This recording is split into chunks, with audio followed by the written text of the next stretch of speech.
Solid waste management need of the hour, त्याच्यामध्ये 2 questions दिलेले आहेत बघा. काय आहेत questions? What is meant by pollution. आता पोल्युशन कशाला म्हणतो आपण? पोल्युशन म्हणजे काय? प्रदूषण, हे की नाही.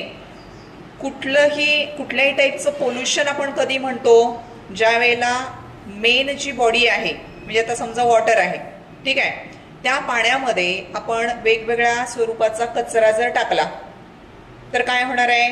ते पाणी खराब होणार आहे. तर त्याला काय म्हणतो आपण? Water pollution. काय म्हणतो? Water pollution. बरोबर. समजा हवा आहे, आता सध्या आपण बघतो वेगवेगळ्या प्रकारचे व्हेइकल्स आपण वापरतो, बरोबर.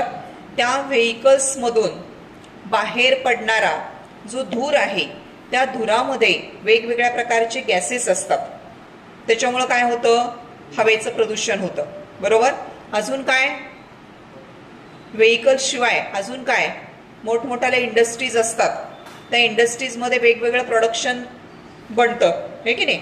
मग त्यावेळेला त्या इंडस्ट्रीमधून बाहेर पडणारा जो धूर असतो, त्या धुरामुळं काय होतं? प्रदूषण होतं. म्हणजे त्याला काय म्हणतो आपण? Air pollution. काय म्हणतो त्याला आपण? Air pollution. एअर पोल्युशन म्हणजे काय?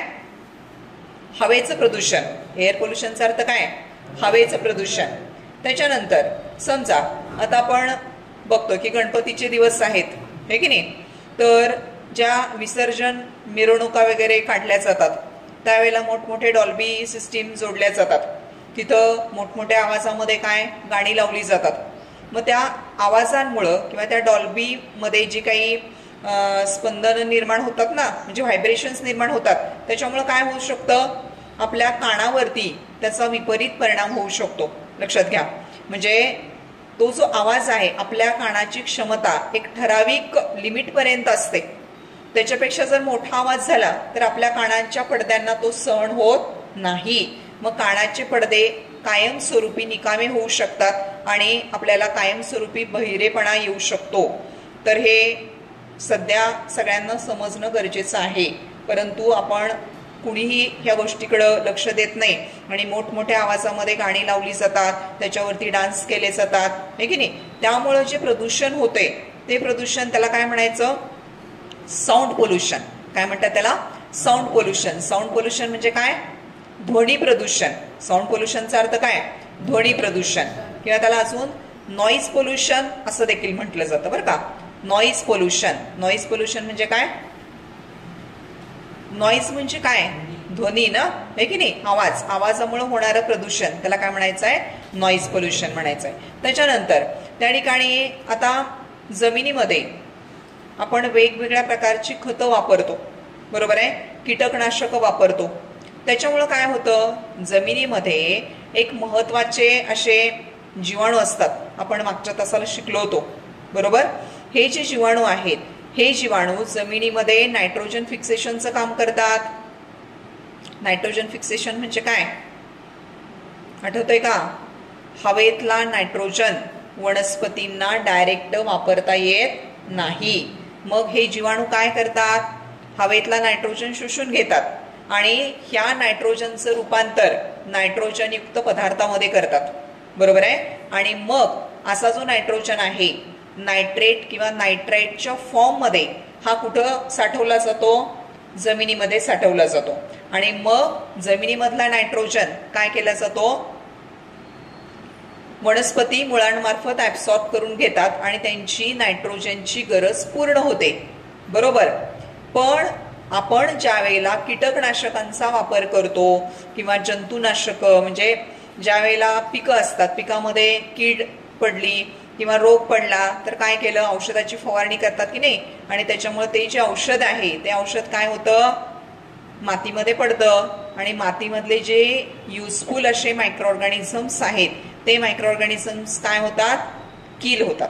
मायक्रो ऑर्गॅनिझम किल होतात. आणि मग हवेतला नायट्रोजन वनस्पतींना उपलब्ध होईल का? जमिनीची सुपीकता काय होत जाते? कमी कमी कमी कमी होत जाते. आणि त्यामुळं सॉइलचं पोल्युशन होतं. काय होतं? पोल्युशन म्हणजे काय? प्रदूषण. समजा एखादी इंडस्ट्री आहे, बरोबर, आणि इंडस्ट्रीच्या आजूबाजूला असं शेतीचा एरिया आहे, ठीक आहे. आणि त्या इंडस्ट्रीमधून बाहेर पडणारं जे काही घाण पाणी आहे ते पाणी त्या शेतामध्ये समजा जातंय, मग तिथं कुठलं पीक घेता येईल का सांगा मला? ती माती काय होऊन जाणार? पूर्ण खराब होऊन जाणार ना. त्याच्यामध्ये काही केमिकल्स असतील, पेस्टिसाइडची समजा इंडस्ट्री आहे आणि असं पाणी त्या पेस्टिसाइड प्लांट मधलं काय होतंय, त्या जमिनीमध्ये जातंय. तर अशा वेळेला ती जमीन काय होणार आहे? पूर्णपणे नापीक होणार आहे. आणि हे जे प्रदूषण होतं त्यालाच काय म्हटलं जातं? That is called as the soil pollution. त्याला काय म्हणायचं आहे? सॉइल पोल्युशन म्हणायचं आहे. सॉइल पोल्युशनचा अर्थ लक्षात आला का बघा बरं? सॉइल पोल्युशन म्हणजे इन्सेक्टिसाइड, पेस्टिसाइड, इंडस्ट्रीयल वेस्ट किंवा मायनिंग ऍक्टिव्हिटी, खाणकाम वगैरे केलं जातं की नाही, तर त्यावेळेला किंवा ज्या वेळेला जंगल तोडलं जातं, डिफॉरेस्टेशन म्हणायचं त्याला, ह्या सगळ्या गोष्टीमुळं जमीन काय होते? खराब होते. आणि त्यालाच काय म्हणायचं? Soil pollution. That is called as the soil pollution. ठीक आहे. त्याच्यानंतर last one that is the radio active pollution. Radio active pollution कशाला म्हणायचं बघा? आपल्याला माहिती आहे वेगवेगळ्या प्रकारचे न्यूक्लिअर प्लांट्स असतात. प्लांट म्हणजे झाडं असा अर्थ घ्यायचा नाही इथं. न्यूक्लिअर पॉवर प्लांट्स म्हणजे जिथं न्यूक्लिअर एनर्जीचा वापर करून इलेक्ट्रिक एनर्जी तयार केली जाते, त्याला काय म्हणायचं? न्यूक्लिअर पॉवर प्लांट म्हणायचं. ठीक आहे. मग तिथं रेडिओ ऍक्टिव्ह इलेमेंट्स वापरले जातात. रेडिओ ऍक्टिव्ह इलेमेंट्स कशाला म्हणायचं बघा? तुम्ही आदल्या इयत्तेमध्ये शिकलेला आहात. Atomic number, atomic mass number ह्या गोष्टी शिकलाय की नाही? ज्या इलेमेंटचा ॲटॉमिक नंबर हा खूप जास्त असतो ते इलेमेंट जे असतात त्याच्यामधून कॉन्स्टंटली काही रेडिएशन्स बाहेर पडत असतात. आणि असे जे इलेमेंट्स आहेत त्याच्यामध्ये त्याच्या ॲटममध्ये एनर्जी भरपूर असते, तर त्याच्यापासून एनर्जी घेतली जाते आणि त्या एनर्जीचा वापर म्हणजे त्या न्यूक्लिअर एनर्जीचा वापर इलेक्ट्रिकल एनर्जीमध्ये केला जातो. Nuclear energy is converted into electrical energy आणि that is called as the, ते जे अणुसंशोधन केंद्र आहे किंवा जो न्यूक्लिअर पॉवर रिॲक्टर प्लांट आहे, तर त्याच्यामध्ये काय होतं? अशा पद्धतीनं हे जे रेडिओ ऍक्टिव्ह इलेमेंट्स आहेत त्याचा वापर केल्यामुळं ते रेडिओ ऍक्टिव्ह इलेमेंट्स व्यवस्थित डिस्पोजल नाही झालं. खूप घातक असतात हे लक्षात घ्या. जर हे व्यवस्थित डिस्पोजल नाही झालं आणि वातावरणामध्ये आले, जमिनीमध्ये आले, पाण्यामध्ये आले, तर ते डायरेक्ट आपल्या बॉडीमध्ये एंटर होतात आणि आपले जे जीन्स असतात किंवा आपलं जे प्रत्येक सेलमध्ये जेनेटिक मटेरियल आहे, न्यूक्लियस आहे, तर त्याच्यावरती डायरेक्ट त्याचा अटॅक होतो आणि पुढच्या पिढ्यांमध्ये अपंगत्व येऊ शकतं. तुम्हाला ह्याचं एक उत्तम उदाहरण बघा. त्या ठिकाणी जपानमध्ये 2 शहरं आहेत, हिरोशिमा आणि नागासाकी, बरोबर? त्याच्यावरती अणुबॉम्बचे हल्ले झालेले होते, ते तुम्हाला माहिती असेल, बरोबर? मग त्यावेळेला त्या अणुबॉम्बच्या हल्ल्यामध्ये काय वापरतात? अणुबॉम्ब तयार करताना काय वापरतात? असे रेडिओ ऍक्टिव्ह इलेमेंट्स वापरले जातात आणि ते बॉम्ब तिथं टाकल्यानंतर ते बॉम्ब काय करतात? तर त्याच्यातून ते रेडिओ ऍक्टिव्ह इलेमेंटचे रेडिएशन्स बाहेर पडत राहतात. रेडिओ ऍक्टिव्हचे इलेमेंट्स वापरलेले आहेत, ते रेडिएशन्स कॉन्स्टंटली बाहेर पडतात. ते रेडिएशन माणसाच्या शरीरामध्ये प्रवेश करतात आणि माणसाच्या शरीरामध्ये त्याच्या सेलमध्ये जो न्यूक्लियस आहे त्या न्यूक्लियसमध्ये काय आहे? DNA असतो. त्या DNA मध्ये खराबी निर्माण करतात, म्हणजे DNAचे जीन्स चेंज करतात आणि त्यामुळं पुढच्या पिढ्यांमध्ये अपंगत्व येऊ शकतं. तिथली लोक अजूनही हा प्रॉब्लेम फेस करतात, कारण हे नष्ट होणारं असं मटेरियल नाही आहे, लक्षात घ्या. जर तुम्ही त्याचं व्यवस्थित पद्धतीनं डिस्पोजल नाही केलं तर ते वातावरणामध्ये येऊ शकतात आणि ते आपल्या शरीरामध्ये जाऊन पुढची हानी होऊ शकते, अपंगत्व निर्माण होऊ शकतं. लक्षात. सो त्याला काय म्हणायचं आहे? That is called as the radio active pollution. लक्षात आलंय का? तर हा जो दुसरा प्रश्न होता त्याच्यामध्ये, in which different ways do our surrounding get polluted? कुठल्या कुठल्या पद्धतीनं आपलं सराउंडिंग हे प्रदूषित होतं? तर हा दुसरा प्रश्न त्याच्यामध्ये दिलेला आहे, तर त्याचं उत्तर आता आपण डिस्कस केलेलं आहे. ठीक आहे. आता त्याच्या पुढचा पॉइंट काय आहे थोडंसं त्याच्यावरती लक्ष देऊया.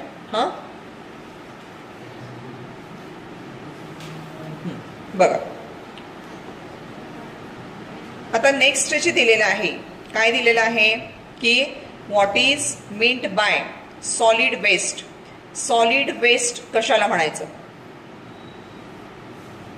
तर सॉलिड वेस्ट म्हणजे काय बघा, आपण वेगवेगळ्या ठिकाणावरून आता सध्या आपण बघतो घंटागाड्या फिरतात बरोबर. त्या घंटागाड्यांमध्ये काय केलं जातं, आपल्या घरामधला कचरा काय केला जातो, त्या गाड्यांमध्ये टाकला जातो बरोबर. मग जे वेस्ट हे सॉलिड ते जे वेस्ट आहे त्याला काय म्हणायचं, सॉलिड वेस्ट म्हणायचं. काय म्हणायचं, सॉलिड वेस्ट. म्हणजे कुठल्याही प्रकारचं मटेरियल की जे उपयोगी नाही ते आपण फेकून देतो होय की नाही, that is called as the solid waste. आणि आपण रोजच्या रोज हे सॉलिड वेस्ट काय होत असतं, आपल्या घरामध्ये, मोठमोठ्या हॉटेल्समध्ये, मोठमोठ्या हॉस्पिटल्समध्ये हे वेस्ट काय होत असतं, जनरेट होत असतं. आणि ते वेस्ट आपण काय करतो, एका डब्यामध्ये साठवतो कचरा, आणि गाडी आली की त्या गाडीमध्ये काय करतो, तो कचरा फेकतो. त्याला काय म्हणायचं, सॉलिड वेस्ट म्हणायचं. काय म्हणायचं त्याला, सॉलिड वेस्ट म्हणायचं. ओके, तर that is called as the solid waste. आता या सॉलिड वेस्टमध्ये कुठल्या कुठल्या प्रकारच्या गोष्टी असतात असा एक प्रश्न विचारलेला आहे बरोबर आहे. आता तुम्हाला सगळ्यांना माहिती आहे त्याच्यामध्ये काय काय असतं. किचन वेस्ट असतं, त्यानंतर ॲग्रिकल्चरल वेस्ट म्हणजे शेतामधून बाहेर पडणारा जो काही किंवा जनावरांचं काही शेण वगैरे जे असतं की नाही, तर त्याला पण काय म्हणतो आपण, सॉलिड वेस्ट. मग जनावरांचं शेण वगैरे काय असं घंटागाडीमध्ये कोण टाकत नाही, त्याच्यासाठी काय केलं जातं, एक खड्डा तयार केला जातो घराच्या आसपास, आणि त्याच्यामध्ये त्यांनी खाऊन शिल्लक राहिलेली जी काही वैरण आहे, पालापाचोळा आहे किंवा जे शेण आहे ते सगळं त्या खड्ड्यामध्ये साठवलं जातं बरोबर. त्याच्यावरती पाऊस पडतो आणि त्यामुळं काय होतं, ते कुजण्याची प्रक्रिया होते आणि काही दिवसामध्ये चांगल्या पद्धतीचं खत तयार होतं. आणि त्या खताचा वापर कशासाठी केला जातो, शेतासाठी केला जातो. ते खत कुठं वापरलं जातं, शेतीसाठी वापरलं जातं ना. त्यामुळं ते सुद्धा वेस्ट कसं आहे, सॉलिड वेस्ट. त्याला काय म्हणायचं, सॉलिड वेस्ट. म्हणजे agricultural waste it is also the solid waste बरोबर. त्याच्यानंतर आता बघा, बॅटरीज वगैरे ज्या खराब होतात आहे की नाही, इलेक्ट्रॉनिक वस्तूमध्ये बॅटऱ्या येतात किंवा कुठल्याही प्रकारचे मोबाईल्स असतील किंवा त्या ठिकाणी मेटल्स असतील, प्लास्टिक असेल किंवा त्या ठिकाणी पेपर असेल, रबर असेल, वेगवेगळ्या प्रकारचे औषधांच्या बॉटल्स वगैरे असतील. त्याच्यानंतर इलेक्ट्रॉनिक वेस्टमध्ये तुमचे जुने झालेले मोबाईल असतील किंवा लॅपटॉप असतील जे खराब झाले ते आता रिपेअर होऊ शकत नाही, ते सगळं म्हणजे काय, घन कचरा. म्हणजेच काय, सॉलिड वेस्ट. काय म्हणायचं त्याला, सॉलिड वेस्ट. हे सगळं कशामध्ये येतं, सॉलिड वेस्टमध्ये येतं. आलं लक्षात. आता त्यानंतर त्या ठिकाणी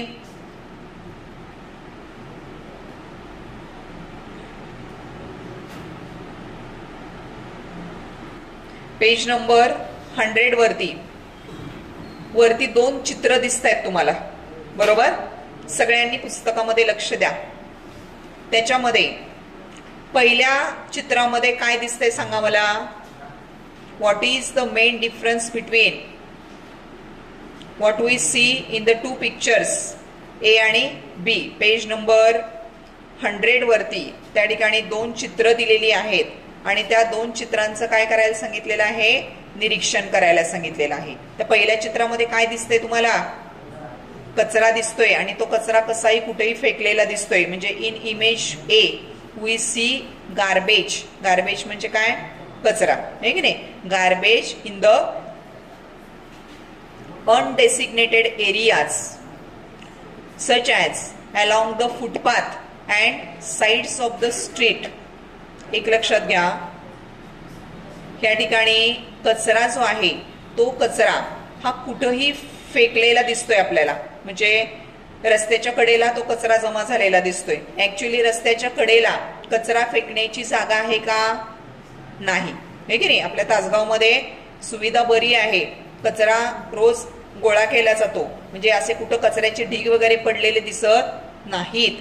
रोजच्या रोज कचरा गोळा केला जातो. पण इतर जे मोठे मोठे शहर आहेत आहे की नाही, तर त्या शहरामध्ये जर तुम्ही गेलात तर तुम्हाला असं दिसेल जिथं जिथं जागा आहे तिथं तिथं असा कचरा टाकलेला लोकांनी दिसतो आणि अतिशय दुर्गंधी त्या कचऱ्यामधून सुटलेली असते.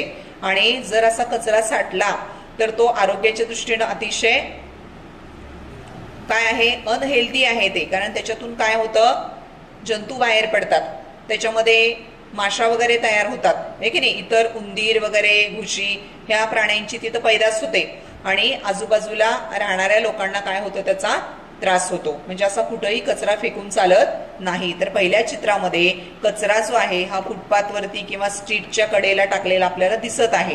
तर असा हा कचरा टाकून चालत नाही. मग आता दुसऱ्या चित्रामध्ये काय दिसते सांगा बरं.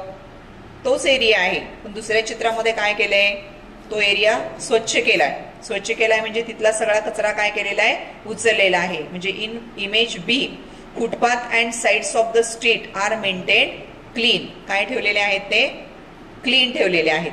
बरोबर. तर ह्या दोन गोष्टी तुमच्या लक्षामध्ये आल्या का बघा. तर ह्याच्यावरून आपल्याला काय लक्षात येतं, सॉलिड वेस्ट म्हणजे काय, की मानवनिर्मित म्हणजे मानवानं वापरून झाल्यानंतर ज्या ज्या गोष्टी येतात, तर that is called as the solid waste. If the waste materials are properly disposed of, जर ह्या वेस्ट मटेरियलचं व्यवस्थित पद्धतीनं काय केलं, डिस्पोजल केलं. डिस्पोजल म्हणजे काय, व्यवस्थापन केलं, तर त्याच्यापासून काय होऊ शकतं, चांगल्या पद्धतीचं इलेक्ट्रिसिटी निर्माण करता येते. कचऱ्यापासून इलेक्ट्रिसिटी निर्मितीचा प्लांट हा निर्माण करता येतो बघा. If these waste materials are properly disposed of, they can be a valuable source of energy. Currently solid waste is a serious worldwide problem as it causes both water and soil pollution. लक्षात घ्या तुम्ही, इकडे बघा. Solid waste मुळे जमिनीचं प्रदूषण होतच होतं, बरोबर, पण पाण्याचं पण प्रदूषण होतं. कसं, आता बघा, गणपतीचं विसर्जन केलं, ठीक आहे. विसर्जन केल्यानंतर जे काही निर्माल्य तयार होतं, निर्माल्य म्हणजे काय, आपण त्यांना जी फुलं वाहिलेली आहेत, दुर्वा वाहिलेल्या आहेत, जे काही मोदक खाऊ घातलेले आहेत पण त्यांनी खाल्लेले नाहीत, ते सगळे काय करतो आपण, गोळा करतो आणि विसर्जनाच्या वेळेला काय करतो, ते पाण्यामध्ये सोडून टाकतो. बरोबर. म्हणजे काय केलं आपण, पाण्यामध्ये कचरा टाकला ना. काही काही जण तर प्लॅस्टिकच्या त्या पिशव्यांसहितच टाकून देतात. म्हणजे काय झालं सांगा बरं, त्या प्लॅस्टिकच्या पिशव्या, प्लास्टिक एक असं मटेरियल आहे, ती कधीच कुजत नाही, कधीच काय होत नाही, कुजत नाही. म्हणून आता आपण अलीकडे काय बघतो, प्लास्टिकवरती बंदी आणलेली आहे. बंदी का आणली, त्याच्यामुळे काय होतंय, हा कचरा जो आहे हा कचरा साठत राहतो. कुजणाऱ्या वस्तू असतील तर काही दिवसामध्ये काय होतात, कुजून जातात, मातीमध्ये मिक्स होऊन जातात. पण न कुजणाऱ्या वस्तूंमुळे काय होतं, कचऱ्याच्या प्रमाणामध्ये वाढ होते. आणि ते जर जाळलं आपण प्लास्टिक, तर त्याच्यातून बाहेर पडणारे जे काही गॅसेस आहेत त्याच्यामध्ये केमिकल्स असतात आणि ते आपल्या श्वसनामार्फत गेले तर आपल्याला श्वसन संस्थेचे आजार होऊ शकतात. म्हणजे अतिशय घातक असं हे प्लास्टिक आहे. त्यामुळे प्लास्टिकवरती, प्लास्टिक पिशव्यांवरती बऱ्याच प्रमाणात काय आणलेली आहे, बंदी आणलेली आहे. मग असं प्लास्टिक तयार करा की जे काय होईल, कुजेल, हे की नाही. मग अशा वेगळ्या प्रकारचं प्लास्टिक सध्या निर्माण करून तसल्या पिशव्या द्यायला परमिशन आहे. अगोदर आपण काय करतो बघा बरं, कुठल्याही आपण मॉलमध्ये जा, कुठेही जा, तर मटेरियल खरेदी करतो आणि ते काय करतो, प्लास्टिकच्या पिशव्यांमधून घरी आणतो, बरोबर. मग ते मटेरियल आपण घरामध्ये ठेवतो आणि प्लास्टिकच्या पिशव्या कचऱ्यामध्ये फेकून देतो. मग काय होते सांगा, हे प्लास्टिक परत कुठे येणार, कचऱ्यामध्ये येणार, बरोबर. आणि हा कचरा जिथे टाकला जातो तिथं काय होणार, प्रदूषण होणार ना, आहे की नाही. म्हणजे सॉइल पोल्युशन, किंवा पाण्यामध्ये टाकलेला असेल तर वॉटर पोल्युशन, त्याच्यानंतर जाळल्यानंतर काय होणार, हवेचं प्रदूषण. बघा किती प्रकारचं प्रदूषण होतंय. आणि हे सगळे गॅसेस, जे प्रदूषणामधून बाहेर पडणारे गॅसेस आहेत, ते जर आपल्या शरीरामध्ये सातत्याने जात राहिले तर आपल्याला काय होतात, श्वसन संस्थेशी रिलेटेड आजार होतात. त्यामुळे कुठल्याही प्रकारचं जे काही पोल्युशन आहे ते आपल्या आरोग्याला अतिशय सिरियस प्रॉब्लेम्स कॉज करू शकतं. त्यामुळं कुठलीही गोष्ट करण्यापूर्वी माणसानं काय करायला पाहिजे, थोडासा विचार करायला पाहिजे की मी आता ही प्लॅस्टिकची पिशवी घेतली, किंवा आता तुम्ही सुद्धा बघा, शाळा सुटल्यानंतर शाळेच्या जवळच्या दुकानामध्ये जाता, काहीतरी खरेदी करता, आहे की नाही. मग कुरकुऱ्याचं एखादं पॅकेट घेतलं आणि ते खात खात खात रस्त्यानं जाता आणि तो जो हातामध्ये पॅकेट आहे तर ते पॅकेट काय करता, कुठंतरी असं फेकून देता. तो काय झाला बरं, कचरा झाला ना, आहे की नाही. असं आता किती विद्यार्थी आहेत सांगा, पूर्ण भारतीय शाळेचा जर तुम्ही विचार केला 1,500 विद्यार्थी आहेत असं आपण कन्सिडर करू, बरोबर. मग या 1,500 विद्यार्थ्यांनी जर रोज एक पॅकेट खरेदी केलं आणि हे असं कुठंही टाकलं तर ते किती प्रमाणामध्ये कचरा तयार होईल सांगा. 1,500 पॅकेट्स एका दिवसामध्ये तुमचा कचरा. हे फक्त एका पॅकेटचं सांगितलं मी. चॉकलेट घेतले, त्या चॉकलेटचे रॅपर पण तसेच टाकून दिले. काही जण तर वर्गात पण टाकतात, म्हणजे वर्गामध्ये शाळा सुटल्यानंतर ते शिपायांना ते सगळं गोळा करून कचरा तो एकत्र करावा लागतो, माहिती की नाही. तर हे आपण आपल्यापासून सुरुवात करा. कुठल्याही प्रकारे मी कचरा बाहेर टाकणार नाही. आपल्या देशामध्ये हे कचरा व्यवस्थापनाचे जे नियम आहेत हे अतिशय शिथिल आहेत, त्यामुळे लोक घाण करतात सगळीकडे, बरोबर आहे. तुम्ही फॉरेन कंट्रीमध्ये जावा, तिथे एवढे नियम स्ट्रिक्ट आहेत, एवढे दंड आकारले जातात. तुम्ही जर असं प्लॅस्टिक पिशवी वगैरे रस्त्याच्या कडेला वगैरे कुठे टाकली तर तिथं दंड आहे त्याच्यासाठी, बरोबर आहे. आणि खूप जास्त प्रमाणामध्ये दंड आहे, त्यामुळे कोण धाडस करत नाही. रस्त्यावर थुंकायला सुद्धा बंदी असते. आपल्याकडे बघा बरं, लोक काय करतात, गाड्यावरनं जाता जाता थुंकतात. ते दुसऱ्याच्या अंगावर उडतंय की नाही त्याचा पण विचार नसतो, बरोबर. ते मावा गुटखा खायचा तोंड भरून असं आणि पचापच थुंकायचं.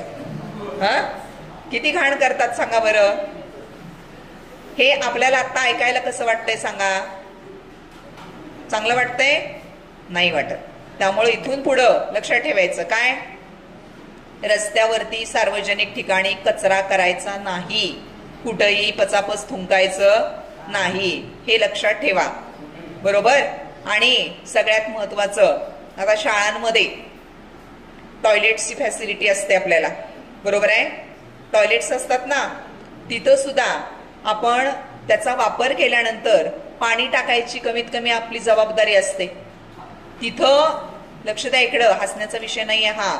तिथं काय होतं, जर तुम्ही पाणी नाही टाकलं तर काय होणार आहे, सगळीकडे एक तर तिथं घाण साठत राहणार, दुर्गंधी पसरणार, त्याच्यातून जंतू बाहेर पडणार आणि शाळेमध्ये येणाऱ्या सगळ्या विद्यार्थ्यांना काय होणार, ते आरोग्याला त्याचा धोका होणार ना. दुसरा माणूस त्या ठिकाणी त्या टॉयलेटचा वापर करत असेल आणि तिथं घाण आहे तर काय होईल सांगा बरं. म्हणून आपल्यापासून आपण काय करायची, सुरुवात करायची. कशाची, हे जे काही प्रदूषण होतंय हे प्रदूषण कंट्रोल करण्याची सुरुवात आपण आपल्यापासून करू शकतो, बरोबर आहे. तर हे पेज नंबर 100 वरती ह्या एवढ्या गोष्टींचा उल्लेख इथं केलेला आहे. ओके, आता त्यानंतर बघा थोडंसं लक्ष द्या इकडं. मगाशीचे मी तुम्हाला वेगवेगळ्या प्रकारचे वेस्ट मटेरियल्स सांगितले, तर त्याची यादी इथं 101 पानावरती दिलेली आहे. भोसले लक्ष दे इकडं, 101 पानावरती यादी दिलेली आहे. डोमेस्टिक वेस्ट बघा, सगळेजण पुस्तकामध्ये लक्ष द्या. वेस्ट फूड म्हणजे काय, शिल्लक राहिलेलं अन्नपदार्थ. Paper, plastic paper, plastic bags. Vegetable waste, vegetable waste म्हणजे काय, आता भाज्या वगैरे आपण आणल्या घरामध्ये, बरोबर आहे. लक्ष द्या इकडं, शेंगा सोलल्यानंतर शेंगांची जी काही टरफलं असतील किंवा भाज्यांची देठं असतील त्याला काय म्हणायचं, व्हेजिटेबल वेस्ट म्हणायचं, व्हेजिटेबल वेस्ट. त्यानंतर फ्रूट स्किन्स, डाळिंब आणलं, केळी आणल्या, सालीसहित खावा म्हणून सांगितलं, कोण खाणार नाही. काय करेल मग, सोलून खाताय ना, मग सोलून खाल्ल्यानंतर त्याचं वरचं जे काही कवच आहे, स्किन आहे, साल म्हणतो आपण त्याला, ते काय करतो आपण कचऱ्यामध्ये फेकून देतो. ते सुद्धा कशामध्ये येतं, डोमेस्टिक वेस्ट मध्ये येतं. कशामध्ये येतं, डोमेस्टिक वेस्ट मध्ये येतं. त्याच्यानंतर glass and sheet metal articles, काही काचेच्या वस्तू असतील किंवा काही धातूच्या काही गोष्टी असतील, हे की नाही, म्हणजे मेटल आर्टिकल्स बोलू नका. काही घरातले गॅजेट्स खराब झालेले आहेत, लोखंडी वस्तू काही खराब झालेल्या आहेत आणि त्या आता परत वापरता येणं शक्य नाही, त्यावेळेला त्या कचऱ्यामध्ये येतात, बरोबर. तर ह्याला काय म्हणायचं, डोमेस्टिक वेस्ट. दुसरा प्रकार काय आहे? Industrial waste. Second waste is the industrial waste. Chemicals बघा हा, कुठल्या प्रकारची इंडस्ट्री आहे त्याच्यानुसार त्या इंडस्ट्रीमध्ये त्या पद्धतीचं काय तयार होत असतं? वेस्ट तयार होत असतं. ठीक आहे. मग केमिकल्स, पिगमेंट्स, स्लज, ॲश आणि मेटल्स. केमिकल्स म्हणजे काय? वेगवेगळ्या प्रकारचे रासायनिक पदार्थ. ठीक आहे. समजा, लक्ष द्या इकडं, एखादी पेस्टिसाइड इंडस्ट्री आहे. पेस्टिसाइड म्हणजे काय माहितीये तुम्हाला? जंतुनाशकं तयार करणारी एखादी फॅक्टरी आहे. त्याच्यामधून जे वेस्ट बाहेर पडेल त्याच्यात काय असणार आहे? केमिकल्स असतील ना, हे की नाही? किंवा एखादं कलर मॅन्युफॅक्चर करणारी इंडस्ट्री आहे, त्याच्यातून बाहेर पडणारं जे काही वेस्ट आहे त्याच्यामध्ये वेगवेगळे कलर्स येतील, पिगमेंट्स येतील, रंगद्रव्य. पिगमेंट्स म्हणजे काय? रंगद्रव्य. त्याच्यानंतर इंडस्ट्रीमधून बाहेर पडणारा जो गाळ आहे, गाळ. गाळ म्हणजे काय? स्लज. स्लजचा अर्थ काय? गाळ. गाळचा अर्थ लक्षात येतोय ना? ओके. त्यानंतर ॲश. ॲश म्हणजे काय? राख. लाकूड जाळलं तर काय तयार होते? लाकडाची राख बनते ना, त्याला ॲश म्हणायचं. काय म्हणायचं? ॲश. त्यानंतर वेगवेगळे धातू, मेटल्स. हे जे वेस्ट आहे त्या वेस्टला काय म्हणतो आपण? इंडस्ट्रियल वेस्ट म्हणतो. काय म्हणतो? Industrial waste. त्याच्यानंतर बघा बरं पुढं, हॅझार्डस वेस्ट. हॅझार्डस वेस्ट कशाला म्हणायचं? जे आरोग्याला धोका पोहोचवतं अशा टाईपचं जे वेस्ट आहे that is called as the hazardous waste. त्याला काय म्हणायचं आहे? Hazardous waste. काय आहे बघा, वेगवेगळ्या इंडस्ट्रीमध्ये तयार होणारे केमिकल्स. ठीक आहे. त्यानंतर मगाशी सांगितलं रेडिओ ऍक्टिव्ह मटेरियल्स. त्याच्यानंतर एक्सप्लोजिव्स. एक्सप्लोजिव्स म्हणजे काय? स्फोटके. स्फोटके म्हणजे काय? ज्यांचा स्फोट होतो असं जे मटेरियल आहे. आता दिवाळी आली की काय करतो आपण? फटाके लावतो. हल्ली काय फटाके वाजवायला कारण लागत नाही माणसांना. रात्री भरपूर प्रमाणामध्ये फटाके वाजले ना, वाजले का? आनंद व्यक्त करण्यासाठी फटाके फोडले जातात. पण हे फटाके काय करतात बघा, त्याच्यामध्ये जे काही रासायनिक पदार्थ असतात ते जळतात, त्याचा स्फोट होतो आणि त्याच्यामुळे हवेचं खूप मोठ्या प्रमाणावरती प्रदूषण होतं. बरोबर? म्हणजे स्फोटके, त्याच्यामुळे काय होणार आहे? प्रदूषणाच्या पातळीमध्ये वाढ होणार आहे.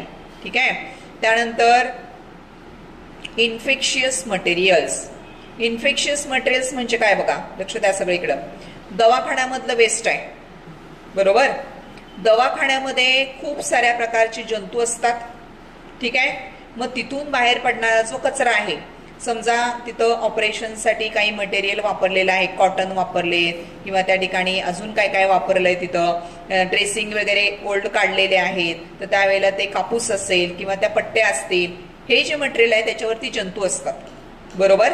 आणि असं मटेरियल जर कुठेही असं फेकून दिलं, शक्यतो दवाखान्यामध्ये असं नाही टाकलं जात कुठेही. त्यांचा कचरा तुम्ही बघा कुठं असा इकडं तिकडं पडलेला दिसतो का आपल्याला?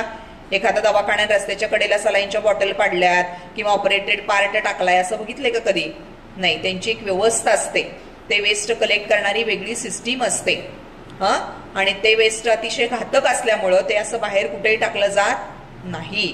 तर that is called as the infectious material. त्याला काय म्हणायचं आहे? इन्फेक्शियस मटेरियल म्हणायचं. त्यानंतर बघा फार्म किंवा garden waste. Okay. Leaves, flowers, branches of trees, crop residues like straw, animal urine and dung, pesticide, the remains of various chemicals and fertilizers. मगाशी सांगितलं की नाही सगळं? म्हणजे काय? पालापाचोळा असतील, फुलं असतील किंवा जे काही क्रॉप रेसिड्यूज. क्रॉप रेसिड्यूज म्हणजे काय? शेतामध्ये समजा आपण त्या ठिकाणी भात शेती केलेली आहे, हे की नाही, किंवा गहू केलेला आहे, तर त्यावेळेला काय केलं जातं? ते गव्हाच्या कोंब्या काढल्यानंतर शिल्लक राहिलेले जे स्ट्रॉज आहेत, स्ट्रॉज, तर ते वेस्टच असतं ऍक्च्युली. बरोबर आहे? समजा त्या ठिकाणी ऊस लक्ष द्या इकडं. ऊस ज्या वेळेला आपण फॅक्टरीला पाठवतो हे की नाही, तर तो जो फळ आहे तो काय केला जातो, काय करतात माहिती का, जाळतात हे की नाही. म्हणजे पण ते जाळत असताना काय होतं सांगा, धूर बाहेर पडतो ना, त्यामुळे काय होणार, हवेचं प्रदूषण होणार. म्हणजे ह्याला काय म्हणायचं आहे, दिस इज कॉल्ड ॲज द, कुठल्या प्रकारचं वेस्ट आहे हे, ॲग्रिकल्चरल वेस्ट आहे. कुठल्या प्रकारचं वेस्ट आहे, ॲग्रिकल्चरल वेस्ट आहे किंवा फार्म वेस्ट आहे. ओके. आणि वेगवेगळ्या प्रकारची जी शेतीसाठी वापरण्यात येणारी औषधं असतात, मग त्यामध्ये फर्टिलायझर्स असतील, पेस्टिसाइड्स असतील, इन्सेक्टिसाइड्स असतील, ह्या सगळ्यामुळं काय होतं, हवेचं प्रदूषण, मातीचं प्रदूषण, आणि त्यामुळं जमिनीची सुपीकता काय होत जाते, कमी कमी होत जाते. तर ह्याला काय म्हणायचं, फार्म वेस्ट म्हणायचं. पुढचा प्रकार बघा, electronic waste. Next is the electronic waste. Electronic waste सध्या सगळ्यात ज्वलंत प्रॉब्लेम आहे, कारण सगळ्यात जास्त प्रकाराने किंवा जास्त प्रमाणामध्ये हार्म ही इलेक्ट्रॉनिक वेस्ट किंवा ई वेस्ट मुळे होत असते. नॉन फंक्शनल टीव्ही सेट, लक्ष द्या इकडं. पूर्वीच्या काळी जे टीव्ही होते, लोकांनी काय केले बरं, टीव्ही बदलले, आता स्मार्ट टीव्ही आलेत हे की नाही. मग स्मार्ट टीव्ही आणल्यानंतर जो पहिला टीव्हीचा बॉक्स होता तो काय कोण घेणार नाही विकत, मग तो काय होतो, कचऱ्यामध्ये येतो, बरोबर आहे. सो टीव्ही सेट, त्याच्यानंतर खराब झालेले फोन की जे आता रिपेअर होत नाहीत, सेलफोन, त्याच्यानंतर म्युझिक सिस्टीम असतील, त्याच्यानंतर कॉम्प्युटर्स असतील, त्याचे पार्ट्स असतील, तर हे सगळं जे वेस्ट जनरेट होतं ह्या टाईपच्या वेस्टला काय म्हणायचं आहे, ई वेस्ट म्हणायचं. इलेक्ट्रॉनिक वेस्ट म्हणजे काय, ई वेस्ट. आता त्यानंतर नेक्स्ट बघा, बायोमेडिकल वेस्ट. आता मगाशी जे मी तुम्हाला सांगितलं की नाही, हॉस्पिटलमधून किंवा ब्लड बँकेमधून किंवा त्या लॅब असतात ना, रक्त वगैरे चेक करायच्या, तिथं सॅम्पल गोळा केले जातात, ब्लड सॅम्पल घेतलं जातं, युरिन सॅम्पल घेतलं जातं, तिथून बाहेर पडणारे जे वेस्ट मटेरियल्स आहेत त्याला काय म्हणायचं रे, बायोमेडिकल वेस्ट म्हणायचं. काय म्हणायचं, बायोमेडिकल वेस्ट. मग आता या बायोमेडिकल वेस्ट मध्ये काय काय येतं बघा, लक्ष द्या पुस्तकात. बँडेजेस, ड्रेसिंग्स, अर्थ समजतायत का, बँडेज, लक्ष द्या. बँडेजेस म्हणजे काय, जखम झाल्यानंतर ज्या पट्ट्या बांधल्या जातात किंवा जे बँडेड वगैरे बँडेजेस वापरले जातात छोटे. आता समजा कट झालं, बोटाला वगैरे कापलं, तर तुम्ही काय करता, छोटीशी एक पट्टी बांधता हे की नाही, ते म्हणजे बँडेजेस. त्याला काय म्हणायचं, bandages. Dressings, gloves, needles, saline bottle, medicines, medicine bottles, test tubes, body parts, blood, हे सगळं कुठून बाहेर पडणारं वेस्ट आहे, हॉस्पिटल, त्याच्यानंतर पॅथॉलॉजी लॅब्स आणि ब्लड बँक्स, ह्याच्यामधून बाहेर पडणारं हे वेस्ट आहे. ह्याला काय म्हणायचं, बायोमेडिकल वेस्ट म्हणायचं. त्यानंतर काय आहे बघा, अर्बन वेस्ट. पुढचा टाईप काय आहे, urban waste. Waste generated through household industries and large commercial and industrial एस्टॅब्लिशमेंट्स.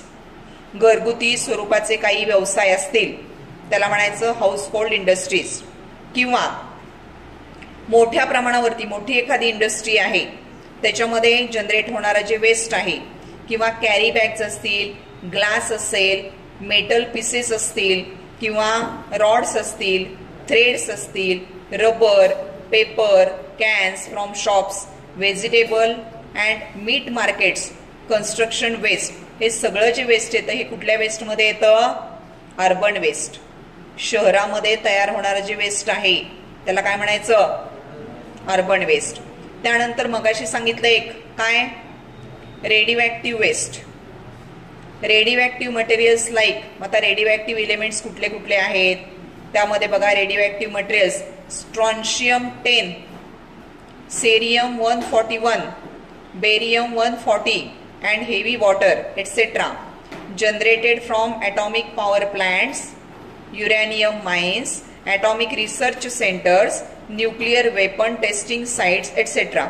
हे सगळं की जिथं रेडिओ एलिमेंट्स वापरलेले आहेत, तर ते जे वेस्ट आहे त्याला काय म्हणायचं, रेडिओ ॲक्टिव्ह वेस्ट म्हणायचं. काय म्हणायचं, रेडिओ ऍक्टिव्ह वेस्ट. त्यानंतर मायनिंग वेस्ट, वेगवेगळ्या प्रकारचं खाणी असतात, खाणी की जिथून मटेरियल काढलं जातं त्याला खाणकाम व्यवसाय म्हणतात, बरोबर, मायनिंग ऍक्टिव्हिटी. मग तिथं तयार होणारं जे वेस्ट असतं काय, remains of heavy metals like lead, arsenic, cadmium from the mines, बरोबर. ह्यासारखं जे मटेरियल आहे तर ते मटेरियल काय करू शकतं, पोल्युशन करू शकतं.